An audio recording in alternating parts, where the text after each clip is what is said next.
இந்த வீடியோவில் நம்ம ஃபார்ம் 15G எப்படி ஃபில் பண்ணுறதுன்னு பார்க்கலாம். இதோட லிங்க் வந்து நான் கீழே கொடுத்துருக்கேன். ஃபஸ்ட்டு வந்து பார்த்திங்கன்னா நேம் உங்களோட நேம் வந்து என்டர் பண்ணணும். பேன் கார்ட்லேயும் ஆதார் கார்ட்லேயும் எப்படி இருக்கோ எக்ஸாக்டாக அதே மாதிரி பண்ணுங்கள், இல்லைனா ரிஜெக்ட் ஆக சான்ஸ் இருக்குது. நெக்ஸ்ட் வந்து பேன் நம்பர், அடுத்து ஸ்டேட்டஸில் இண்டிவிஜுவல் ஃபில் பண்ணுங்கள். இயர் வந்து கேட்டிருக்காங்களே, இதில் வந்து நீங்கள் எந்த இயருக்கான, அதாவது 2024-25 எந்த இயருக்கான இன்கம்காக நீங்கள் 15G ஃபில் பண்ணுறீங்களோ அந்த இயரை வந்து மென்ஷன் பண்ணிக்கோங்க. ரெசிடென்ஷியல் ஸ்டேட்டஸ் வந்து இந்தியன் போட்டுக்கோங்க. இந்த காலம்லாம் வந்து உங்களோட அட்ரஸ் எல்லாம் ஃபில் பண்ணிக்கோங்க. அதாவது 6, 7, 8, 9, 10 இதெல்லாம் வந்து உங்களோட அட்ரஸ் ஃபுல்லாக ஃபில் பண்ணிக்கோங்க. ஸ்டேட் வந்து தமிழ்நாடு, பின்கோட் நம்பரு, உங்களோட இமெயில் கொடுத்துக்கோங்க. அதுக்கப்புறம் இங்கே ஃபோன் நம்பர் கொடுத்துக்கோங்க. 14th காலமில் 15th காலமில் வந்து நீங்கள் இதுக்கு முன்னாடி இன்கம் டேக்ஸ் வந்து ஃபைல் பண்ணியிருக்கீங்களா இந்த அசஸ்மெண்ட் இயர்லன்னு கேட்குது. ஃபில் பண்ணிங்கன்னா எஸ் கொடுங்க, இல்லைனா நோ கொடுங்க.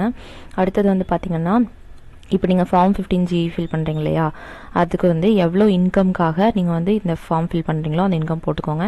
இந்த இடத்துல போகிற இன்கம் வந்து உங்களோட பிஎஃபோட அக்கௌண்ட் பாஸ்புக் ஓப்பன் பண்ணி பார்த்தீங்கன்னா அதில் employee share plus employer share இருக்கு இல்லையா, அதோட டோட்டல் பண்ணி நீங்கள் இங்கே போடணும். இபிஎஸ்ஸை போடக்கூடாது. எம்ப்ளாயி ப்ளஸ் எம்ப்ளாயரோட ஷேர் மட்டும் கால்குலேட் பண்ணி போடுங்க. இங்கே இந்த காலமில் வந்து நீங்கள் எதுவும் ஃபில் பண்ண வேண்டிய அவசியம் இல்லை. அடுத்து 18th காலமில் வந்து நீங்கள் வந்து எவ்வளோ இதுக்கு முன்னாடி வந்து 15G ஃபில் பண்ணியிருந்தீங்கன்னா எவ்வளோ டைம் அது வந்து சப்மிட் பண்ணியிருக்கீங்கன்னு கேட்குறாங்க. அது ஏதாவது பண்ணியிருந்தீங்கன்னா நீங்கள் போடுங்க, இல்லைனா நோ கொடுத்துருங்க. இங்கே எல்லாமே வந்து நீங்கள் நோ கொடுத்தீங்கன்னா இங்கே எல்லாமே உங்களுக்கு நோ தான் வரும். அடுத்தது வந்து பார்த்திங்கன்னா, கீழே கேட்டிருக்கிறதுல நீங்கள் வந்து இந்த இடத்துல வந்து யூஏஎன் நம்பர் வந்து ஃபில் பண்ணணும். அதுக்கப்புறமா நேச்சர் ஆஃப் இன்கமில் பிஎஃப் வித்ட்ராவல்னு போட்டுக்கோங்க. செக்ஷன் அண்டர் விச் டேக்ஸ் அதுக்கு வந்து 192A போட்டுக்கோங்க.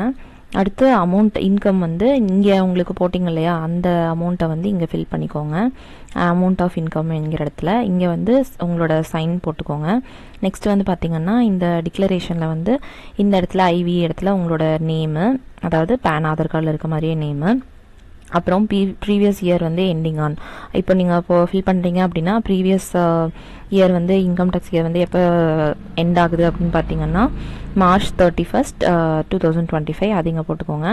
அடுத்த இயர் வந்து இங்கே ஸ்டார்ட் ஆகுது அப்படின்னா 2025 to 2026க்கான இயர். இங்கேயும் அதே தான், March 31st, 2025. இங்கே வந்து 2025 to 26. அதாவது நீங்கள் எந்த இயரில் இருக்கீங்களோ அதுக்கு தகுந்த மாதிரி நீங்கள் போட்டுக்கோங்க. அதாவது லாஸ்ட் ஃபினான்ஷியல் இயர் எப்போ முடியுது, ப்ளஸ் வந்து அந்த ஃபினான்ஷியல் இயர் என்ன, இப்போ இருக்க கரண்ட் ஃபினான்ஷியல் இயர் என்ன அப்படின்னு கேட்குறாங்க, அதை ஃபில் பண்ணிக்கோங்க. அதுக்கப்புறம் பார்த்தீங்கன்னா பிளேஸு டேட்டு போட்டு மறுபடியும் இங்கே ஒரு சைன் போடணும்.